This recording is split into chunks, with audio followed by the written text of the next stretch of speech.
We actually have to do something. We are at an inflection point. We are going to either tip one way or the other way. And I'm sorry to say this, but California is where the fight must be, because it doesn't matter that 20 states are banning gender interventions on kids. They can all flock to my state and get it here. They can hide the doctors. So if the doctors violate laws in Tennessee, they can come to California, and guess what? Law enforcement will protect them. So there is no ending this until it ends in California. As California goes, so goes the nation. It's no secret that fashionable social trends do indeed begin in and take off from the Golden State. And the transgender movement seems it's no exception. In this episode of Generation Indoctrination, we take a deep dive into parent activists and other California advocates, including a tenacious endocrinologist who has dared to push back against the onslaught of gender madness despite being up against seemingly insurmountable odds. The California legislature has a Democratic supermajority and a Democratic governor, and as a result has rubber-stamped disturbing bills enshrining this ideology into the state's legal structures and entities, affecting everything from medical care to parental rights, from K-12 education to the prison system. I began by speaking with Erin Friday, who is an activist with Our Duty USA, a nonprofit advocacy group that works to protect children from gender ideology. She's also a mom whose teenage daughter was once ensnared in a trans identity, but wound up desisting. I asked Erin, what's so unique about California, and why does she think it has become the epicenter of trans ideology and activism? We could be here for hours if I answered that question fully, but California has always been known to be the free to be you and me state. Even when I went to law school on the East Coast, we would have classes and the professor would say the majority of the states do X, the minority of the states do Y, and California does this. And that was in the early 90s. So there's always been this very progressive, free to be you and me mentality out here. And that's actually one of the reasons why I moved to California, because I liked that individual process. And, there's a lot of money to be made in this movement, and California is reaping the financial benefits of harming children and vulnerable adults. And, California is also one of the biggest states, if not the biggest state, for surrogacy. And they're all tied together because when you transition young people, you sterilize them, and then later in life they want a baby, and that's where the surrogacy piece comes in. So there's a lot of money to be made. California is also the porn capital of the United States, and as you probably know, porn is tied to the transgender movement. Like most activists who become involved in the pushback against gender ideology, Erin had a rude awakening and was forced to confront the grisly reality that the moral atrocities were occurring under the banner of medical care, and that her own child might become a victim of this scandal. At first, I didn't even believe that this could be happening. I wanted to believe that no one would cut off healthy body parts of a child, and that it's the rarest of rare thing that anybody would be able to find a surgeon to make these monstrosities and do these horrible things to a human body. I was disavowed of that very quickly when I saw how prevalent it was. And I have to say, there were many days in the early time of facing what gender is that I couldn't get out of bed.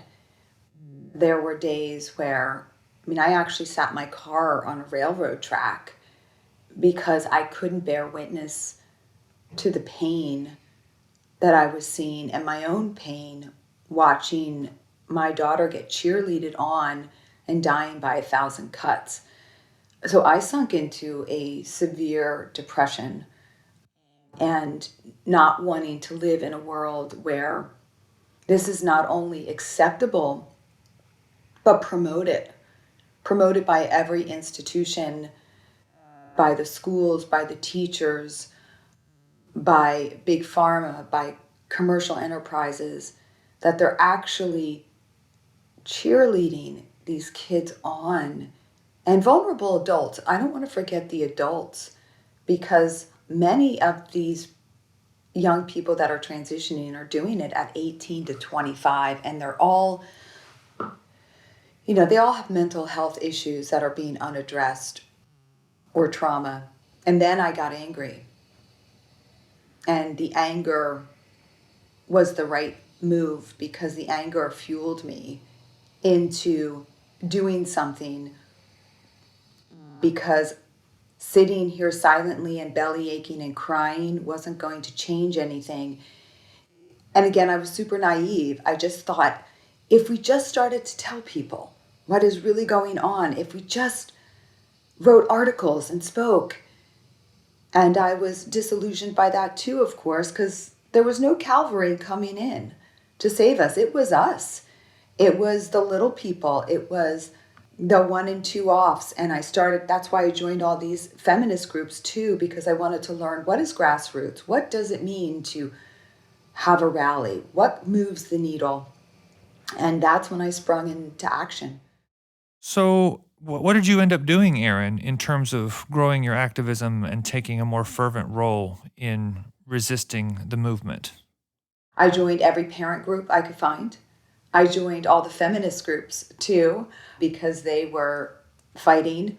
And I actually walked into a Republican Party meeting for the first time in my life to see if they knew what was going on and if they would be allies, because this issue is a nonpartisan issue, or should I say bipartisan issue, because it affects all families, it affects all children.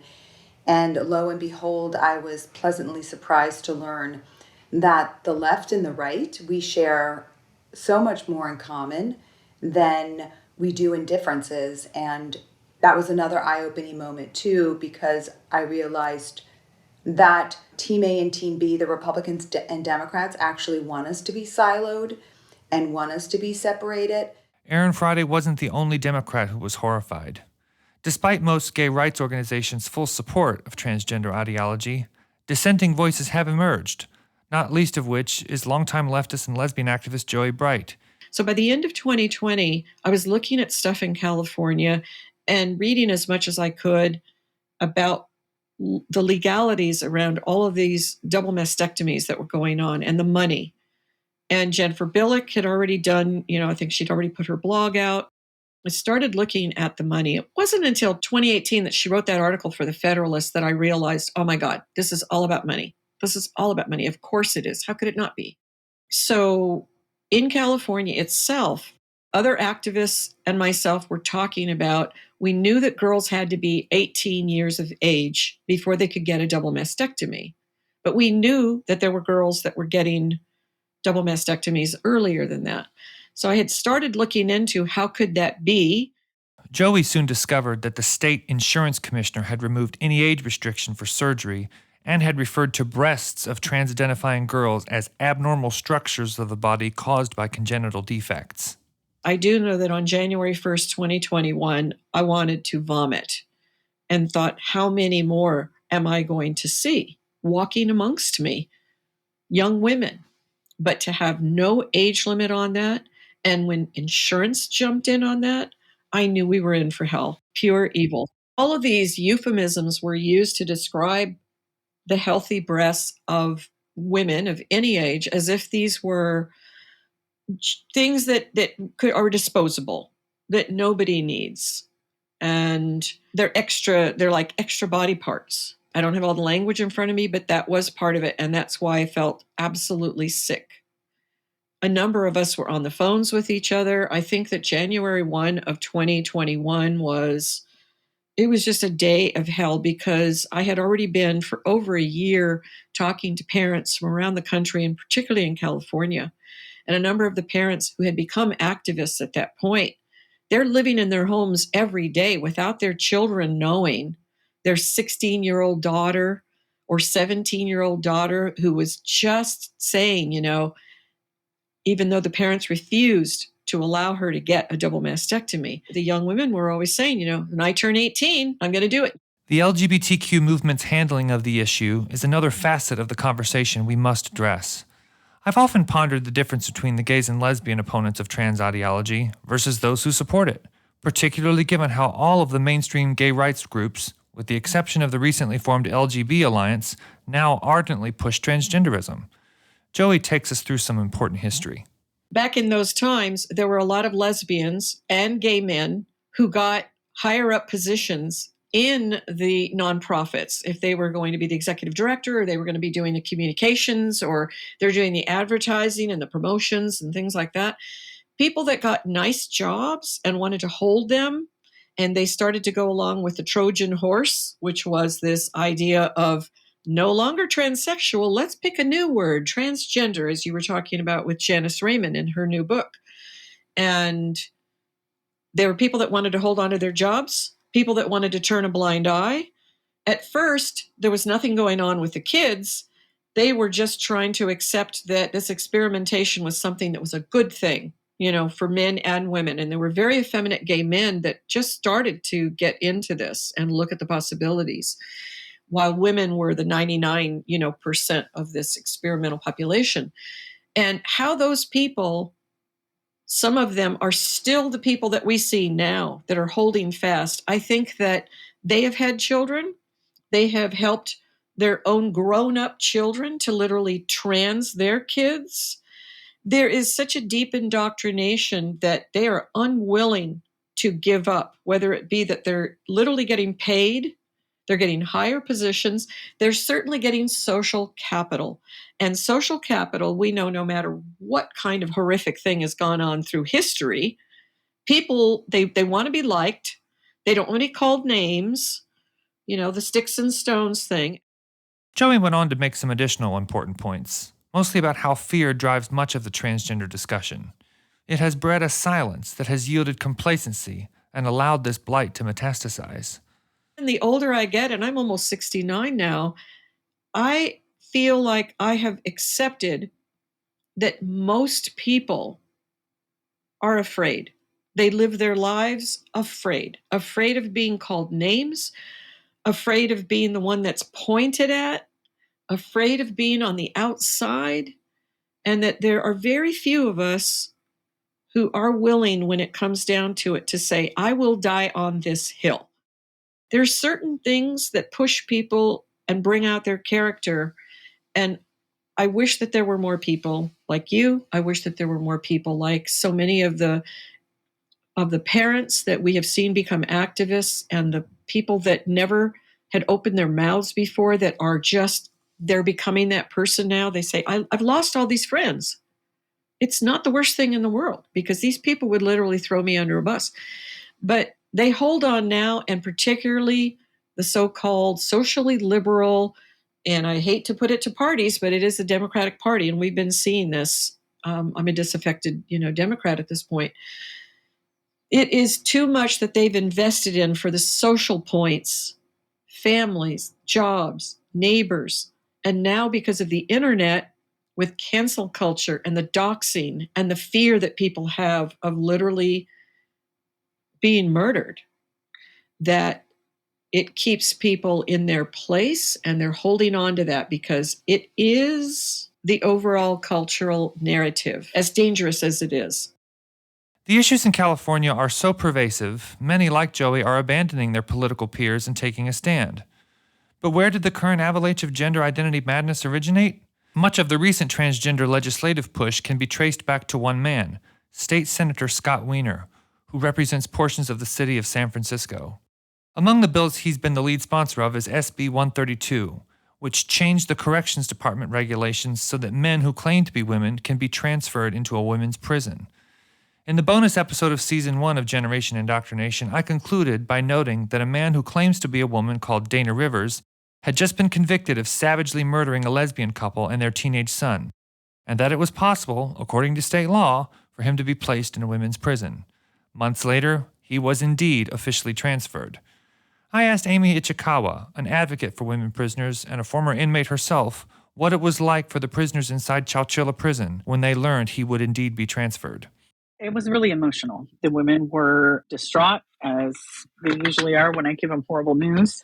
Upon arrival, it was even worse because there were women who had fought their cases in county jail at the same time as Rivers.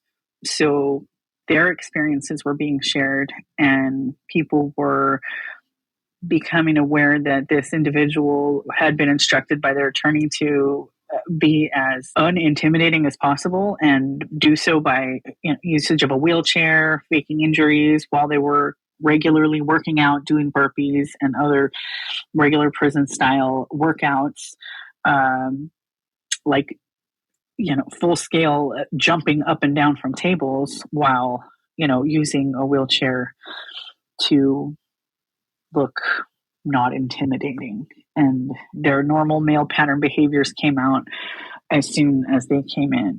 The aggression, talking about biker gangs and whatnot, and nobody cares about that in women's prison. Amy went on to explain that a culture of despair and hopelessness pervades, as they believe that nothing will ever change because trans activists are treated like some sort of category of superhuman people who can never be wrong. It's hard to really encapsulate how people are feeling because it's a living nightmare to see somebody walk by with women's rights that you've never had yourself. So these aren't really women's rights. These are supremacy privileges. They are above the law. So the women know it doesn't matter what kind of complaint they put in or how loud they scream, there will be no accountability here because these people are above the law. And I don't even know how to tell them that word through the prison pipeline is that there are potentially 150 that are getting ready to transfer really soon over from the men's facilities. And it would make perfect sense as they did just make a request last month for women to voluntarily transfer to the prison down south. But SB 132 is far from the only law that Scott Wiener has pushed through the state legislature. Other bills he has led the way on have increased funds for so-called gender-affirming care. I asked Jonathan Keller of the California Family Council just what it is that makes this San Francisco lawmaker tick. Why is he so motivated to further this ideology, and what distinguishes him from other Democrats in this state? I think the key difference between someone like Scott Wiener and other politicians to come out of San Francisco, whether it is Willie Brown, former Speaker of the California State Assembly, Nancy Pelosi, the Speaker of the House of Representatives nationally, Dianne Feinstein, Gavin Newsom, all of those people, I think, were much more pure politicians. They were much more interested in power for its own sake, and I don't think they were purely ideological. I don't think they had a pure focus on a set of policy prescriptions or procedures. But Scott Wiener, to me, seems much different than that. He is very clearly fully on board with the gender ideology revolution.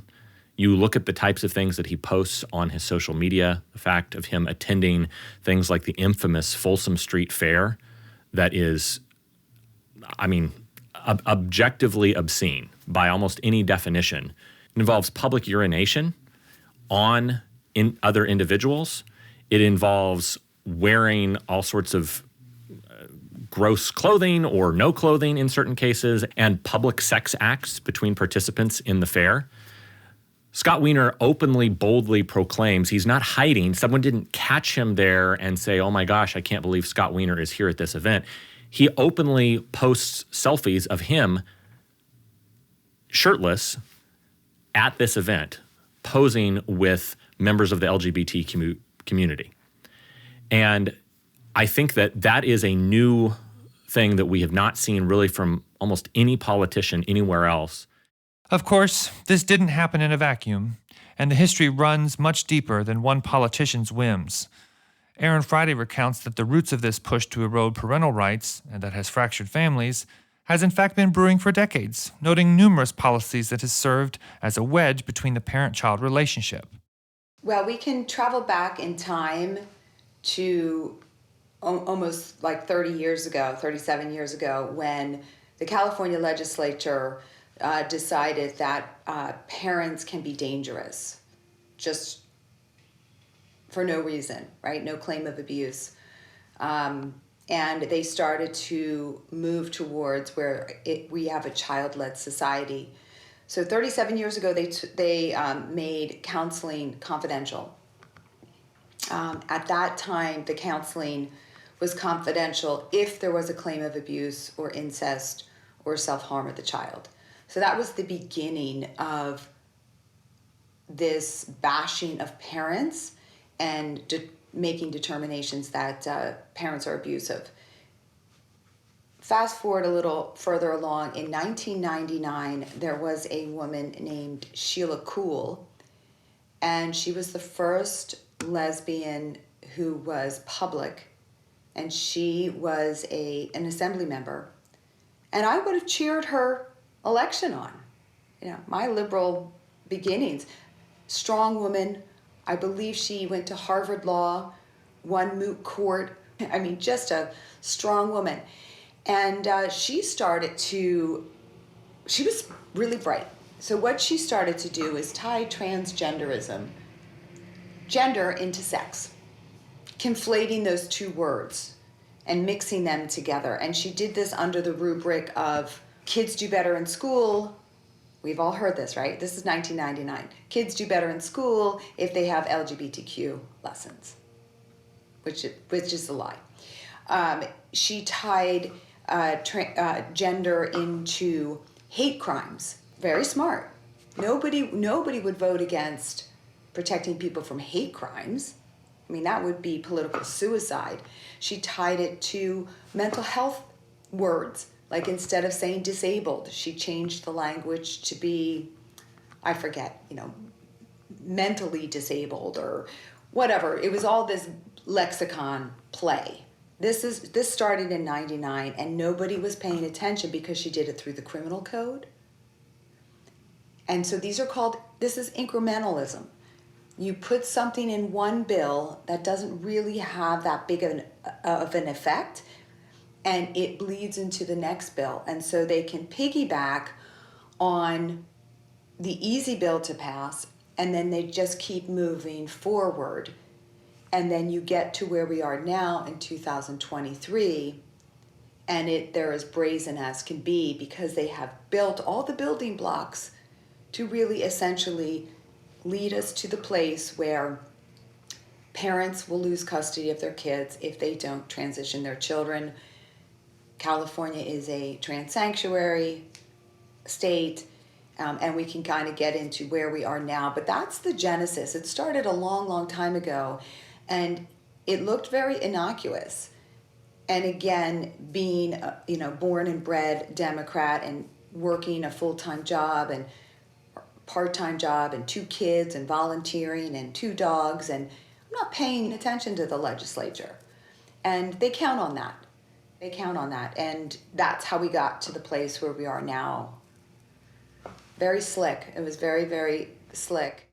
Aaron also noted that nowadays, no one dares cross Scott Wiener. We've got, Scott Wiener is king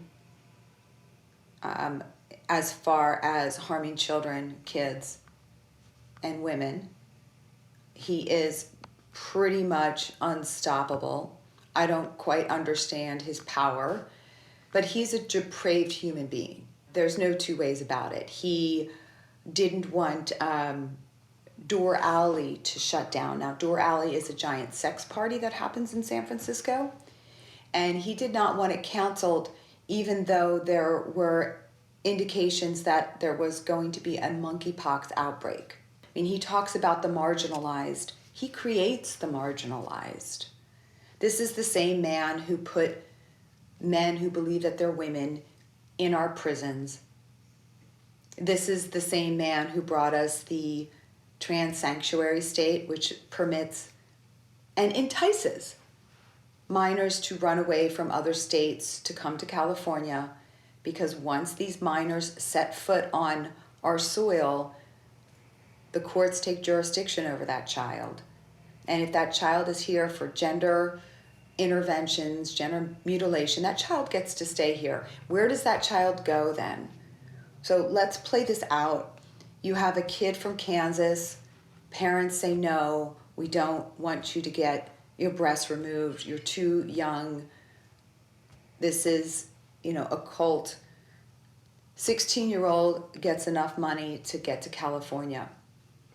Kansas parents have to come to California to try to get their child back. They may not have the money to even fight for their child. They will have a difficult time finding an attorney to help them because it's too hot of an issue. And then they are at the mercy of the California court systems, which will make them jump through hoops, and they still may not get their child back. So the child's essentially gone. Then what happens to the child? The child becomes a dependent of the courts. Now, a random stranger can come in and claim guardianship for that child. Now, who would do something like that?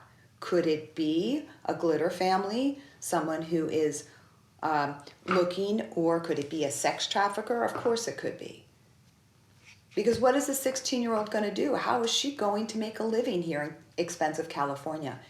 Or she gets thrown into the foster care system, and we know what the results of that are. She will be put in a group home. Group homes are where the pimps hang out to find new kids. You've already got a kid who is disassociating with their body. Easy pickings. And then you also have the drug dealers. You also have kids that are in those facilities that are unlocked. By the way, they're unlocked, so these kids can come and go as they please. And then you have kids who may teach this child new tricks. So this is the story. This is what Scott Wiener wants to happen and what is actually happening. Then you put the child out on the street. Now the child is a sex worker and, of course, will never get off the street because the police can no longer stop this child and bring her in to see if she's okay. So it goes round and round. The spread of trans ideology is not limited to the state legislature. Prominent medical institutions in California are also leading the way, pushing this dogma under the guise of groundbreaking scientific research. University hospitals have been receiving federal grants from the National Institutes of Health, where minors have been experimented on in grossly unethical ways. Among those trying to get answers from the federal government through Freedom of Information Act requests, specifically regarding these grants, is Dr. Michael Laidlaw, an endocrinologist in Rockland, near Sacramento. Dr. Laidlaw, just what is the NIH doing, and how did you get involved in this? And perhaps more importantly, why aren't there any mechanisms or safeguards or institutional review boards, they call them IRBs, putting a stop to these studies? Well, I had, when I was in training in internal medicine and endocrinology, I had done human research on osteoporosis and magnesium deficiency. So I had some experience with doing research on humans as well as animal research.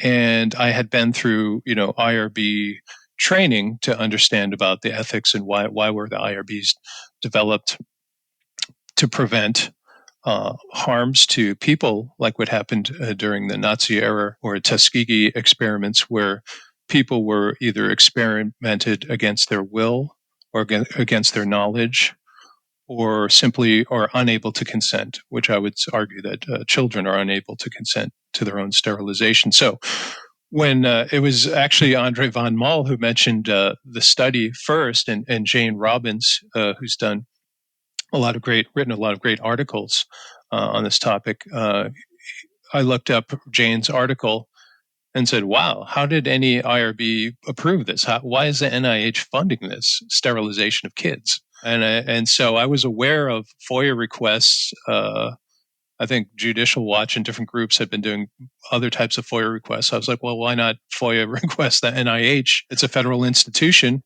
This should be public knowledge. So that's what we did. And it was a difficult process, took a long time. There was a lawsuit involved to get the consent forms. And there's a couple letters in there from the Endocrine Society endorsing the project and WPATH that I still have not able to get a hold of. They claim they can't find it. So I started sifting through. I have a job to do. I'm spending my spare time because I think it's important looking into it. And then I looked and I saw, I knew that they were giving puberty blockers in their protocol as young as age 8. And that doesn't seem shocking anymore, but that had been lowered from what the Dutch were doing even. And then I saw that she had lowered the cross-sex hormone age from 13 to 8. And you just picture an 8-year-old, like a third grader, girl running around the playground, and then, going later in the evening to get a testosterone injection to make her face hairy and alter her body irreversibly. Who does that? This is crazy. And who's overseeing this? Oh, well, we'll just stamp and approve another $1 million here. This is a multi-million-dollar project.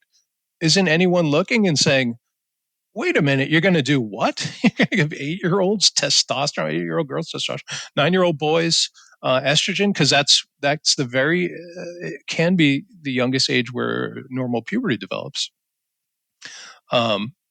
This is crazy. So, we wrote to different letters to the NIH and different government agencies, about this study, and nothing's really, we set off some alarms, but it doesn't seem to. I don't know whoever's supervising this. I think it's the Senate ultimately has to come down and say, let's investigate this thoroughly and let's put a halt to it. Let's investigate this and let's make sure this doesn't happen. Thus far, there has been no indication the federal government is slowing down. Earlier this year, several senators demanded that the NIH come clean about the extent of this NIH research, which, according to recent documents, the Laidlaw obtained by FOIA, will be funded through January of 2026 to the tune of approximately $10.6 million.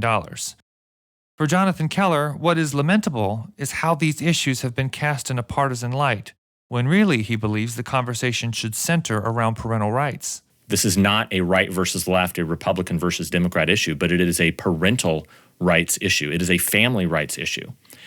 And I will also say, from a faith perspective, I'm a Christian. California Family Council is a Christian organization.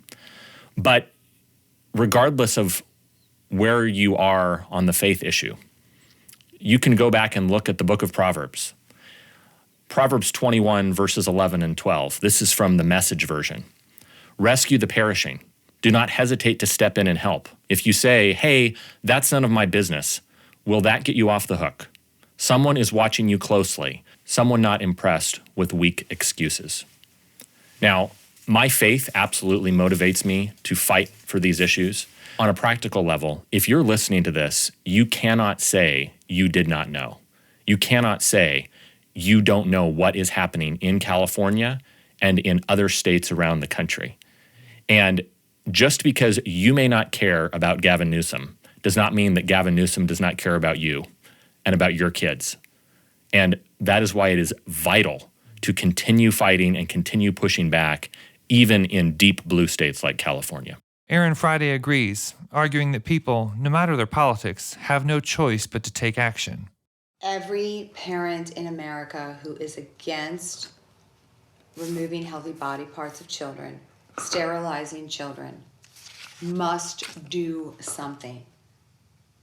Whether it is writing a check, donating to those of us who are on the front lines, or writing letters, writing op-eds, showing up at hearings.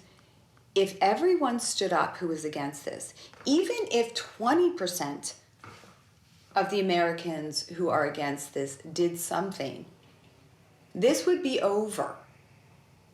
Sitting there silently makes you complicit. It makes you part of the problem. And I know this because I was that complicit person. But if we want this to end, we can't just sit around and shake our heads and have our glasses of wine and say, wow, this is awful. We actually have to do something. Next time on Generation Indoctrination, we'll talk directly to the parents who've suffered some of the worst possible losses, but are still fighting for their kids who've become ensnared in transgender medicalization. We'll also speak to others on the front lines. Stay tuned.